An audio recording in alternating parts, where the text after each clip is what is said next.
আসসালামু আলাইকুম। তো গরুটাকে একটু ওষুধ খাওয়াই দেওয়ার জন্য এখানে এই যে ওষুধটা পাউডারটা, তো এটা হচ্ছে গ্যাস্ট্রিকের পাউডার। তো একটু আগে যখন গরু ঘরে যাই তখন গিয়ে দেখি যে আমার যে লাল গাভীটা, এটার পেটটা অনেকটাই ফুলে আছে। তো এটাকে এখন কিরমিরি খাওয়াইলাম না, কিরমিরি ওষুধ খাওয়াইলাম না। তো যেহেতু পেটটা ফুলে আছে তাই ভাবলাম আগে একটু গ্যাস্ট্রিকের ওষুধটা খাওয়াই দিই, তারপর না হয় 2-3 ঘন্টা পরে কিরমিরিটা খাওয়াবো, কারণ যেহেতু কালকে সকালে এটাকে বীজ দেওয়া হবে। তো এখানে মুরগিটা করচি নিয়ে বসে আছে, আর 2টা বাচ্চা ফুটাইছে। তো আরো ফুটবে ইনশাল্লাহ, আল্লাহ ভরসা। তো ওষুধটা এখানে গলানো হচ্ছে, একটা ফুল পাউডার, একটা হাফ লিটারের বোতলে ভরে নিলাম এবং 1 বোতল পানি নিয়ে ভালোভাবে যাকে পাউডারটাকে গলিয়ে গরুটাকে খাওয়ানো হবে। তো খাওয়ানোর ভিডিওটা হয়তো রেকর্ড করা হবে না, কারণ 2জন ধরে খাওয়াতে হবে। কারণ আমি এর আগে এই গাভীটাকে আমি একা এটা একা মানে এটাকে ওষুধ খাওয়াতে পারতাম।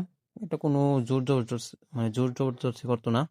কিন্তু এখন এটাকে 2জন মিলেও অনেক শক্ত করে ধরতে হয়, কারণ এটা এখন প্রচুর জোর খাটায় এবং ওষুধ খাইতেই চায় না। আর এই যে বাছুরটা, এত পরিমাণে জাউরা, এর সামনে যে যায় সে শিং দিয়ে গুতাগুতি করে, পার্সাপার্সি করে। তো কি পরিমাণ জাউরা হলে এরকম করে, করবেই তো, যেহেতু ষাঁড় গরু।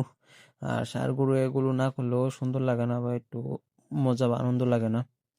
তো গরু গোটা একটু পরিষ্কার করে নিতেছিল, কারণ যেহেতু ওষুধ খাওয়াতে গেলে যদি একটু নাড়াচাড়া করে তাহলে শরীর ভরে যাবে। আর যেহেতু এখন শরীর নোংরা করার কোনো পরিকল্পনা নাই, তাই একটু সেফটি ভাবে, ওই পরিষ্কার ভাবে যেভাবে ওষুধটা খাওয়ানো যায় সেভাবে খাওয়ানো হলো।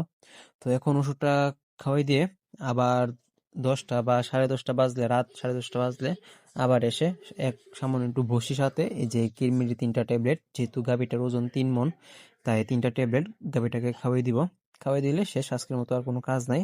আবারও কালকে সকালে আসবো। তো সকলে ভালো থাকবেন, আল্লাহ হাফেজ, আসসালামু আলাইকুম।